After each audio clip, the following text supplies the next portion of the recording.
All right, U.S. President Donald Trump wants the Nobel Peace Prize badly, and he has made no secret of it since returning to the White House in January. But there's a problem. The Norwegian Nobel Committee is not listening. In fact, they are saying it loud and clear. They cannot and will not be swayed. Now, why is Trump so fixated on getting the Nobel Peace Prize? What's his reason? Well, it's because of former U.S. President Barack Obama. Remember, in 2009, Barack Obama won the prize just months into his tenure. Critics called it premature, and Trump clearly has not forgotten. He wants that same recognition, and he is convinced that it is his turn now. He even claims that he has ended 6 wars. He has been saying it time and again, 6, that's the word that Trump has used. We wonder how he got that number, because Gaza is still burning, Ukraine is still bleeding. He has said he will resolve them. That was his election promise. But these are some of the bloodiest conflicts today, and they are still raging. So despite his promises of ending them and his statements about ending 6 wars, the Nobel Committee is unmoved. Its secretary, Christian Berg Harpviken, has told news agency AFP in Oslo that, yes, the Nobel Committee has noticed the media hype around some contestants, but no, it does not influence their closed-door discussions. Now, each nominee, he insists, is judged only on merit. So when will the big announcement be made? The date is October 10th. That's when the world will know who this year's Nobel laureate is. But Trump is wasting no time building his case. He has been quick to point out how world leaders like Israel's Prime Minister Benjamin Netanyahu, or for that matter, Azerbaijan's Ilham Aliyev, have backed his nomination. Now, that support sounds powerful, right? You might be wondering that, except that it is not. Because nominations closed on January 31st, that is, just 11 days after Trump took office. Unless his friends had a time machine, the endorsements did not count this year. And let's also be honest at this point of time, getting nominated is not the price.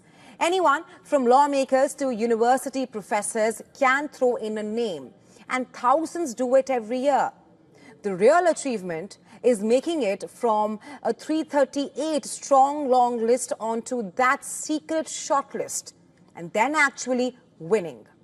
This year, there are reportedly 338 individuals and organizations under consideration for that prestigious title. The committee deliberates and makes its decision based on research and not media spin, not even campaigns. Trump is said to have even brought it up during a phone call with Norway's finance minister Jens Stoltenberg back in July.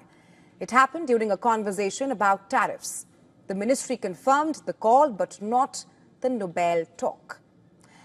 And if by all these layers of filtering he does make it to the short list, there are other criteria.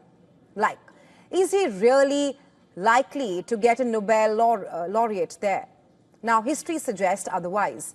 The committee has repeatedly shown its independence, even ignoring its own government. In 2010, it awarded the prize to Chinese dissident Liu Xiaobo. This decision had angered China and plunged ties with China into a deep freeze that lasted years. Experts say Trump's heavy-handed push is only going to backfire. Norway, after all, champions multilateralism, the very principle Alfred Nobel himself stood for. And that multilateralism is what Trump has challenged with his policy decisions. And that is with his America First playbook. If that wasn't enough, in August, 3 Nobel historians went public listing as to why Trump does not deserve the prize. Among their reasons, number 1, his open admiration for the Russian President Vladimir Putin, who has been waging on Ukraine for 3 years now. So, October 10th, Trump wants it, but will he get it? If history, independence and expert opinion are anything to go by, the odds are not in the US president's favor.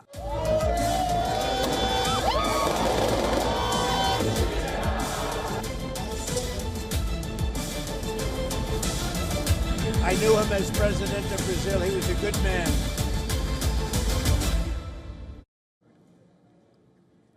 Well, shifting focus to Brazil, former Brazilian President Jair Bolsonaro has been convicted with the ruling sharply dividing Brazilians right now. Bolsonaro has been sentenced to over 27 years in prison after being convicted of plotting a coup to remain in power after losing the election in 2022. This dealt a strong blow to one of the world's prominent far-right populist leaders, making him the first former president in the country's history to be convicted for attempting a coup. Bolsonaro's supporters had hoped for America's help in overturning the ruling.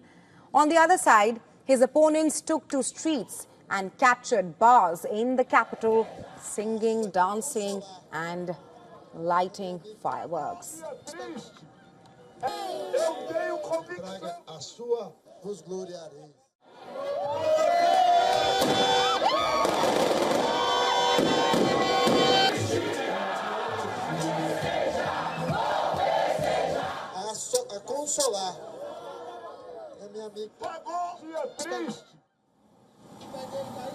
Demonstrators also celebrated Bolsonaro's conviction, calling it justice.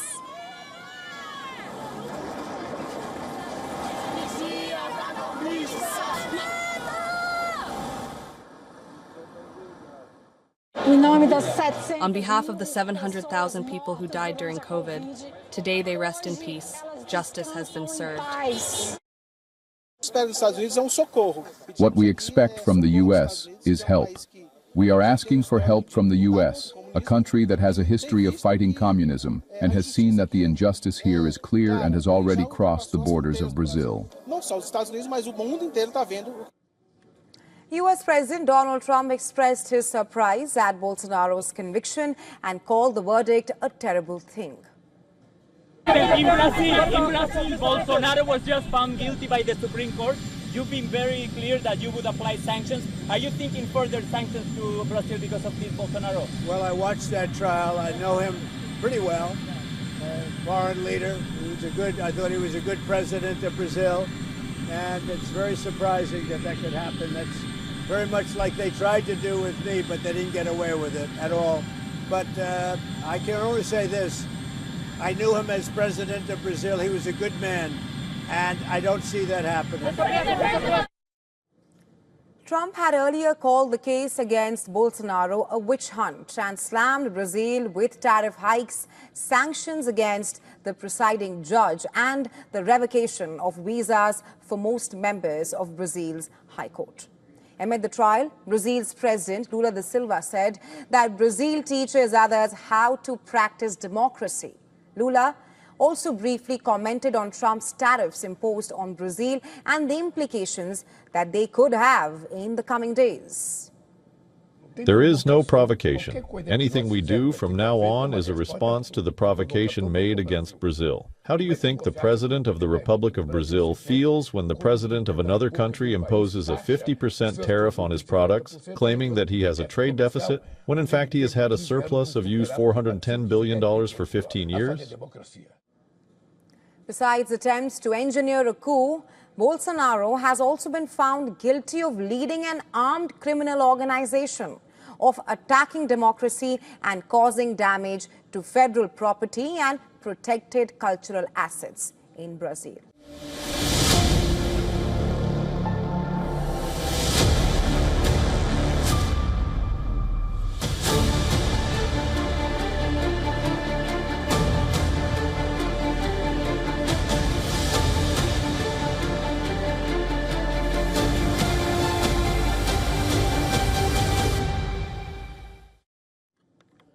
All right, on to the United States now. After days of speculation of will he, won't he, U.S. President Donald Trump might have finally made up his mind with regards to his visit to India for the Quad summit later this year. Sergio Gore, Trump's nominee for ambassador to India, told the Senate Foreign Relations Committee that the U.S. president is fully committed towards meeting with the Quad, thus dropping hints that Trump might actually visit India for the summit.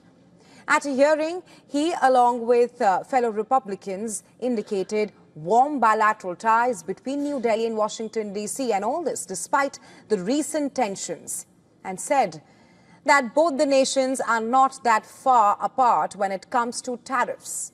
Also, talking about India and BRICS, Gore remarked on Trump's position on India buying Russian oil.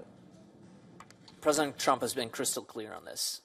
They must stop buying Russian oil. The Indians have been on our side on various issues within BRICS, including several individuals in BRICS, Brazil, China, have pushed for years to move away from the U.S. dollar. India has been the stopgap for that.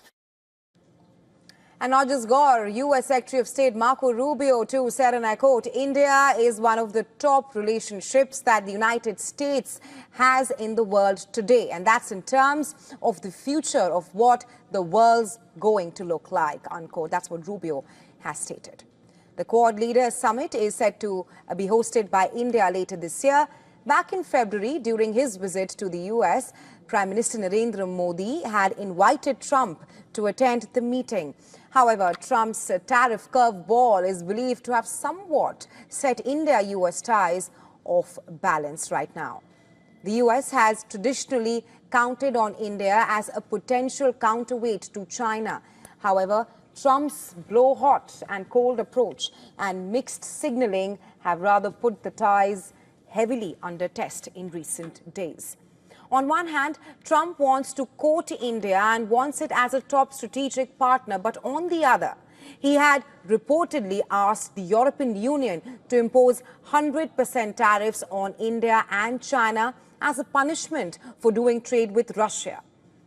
India-US bilateral trade there is worth more than $190 billion each year.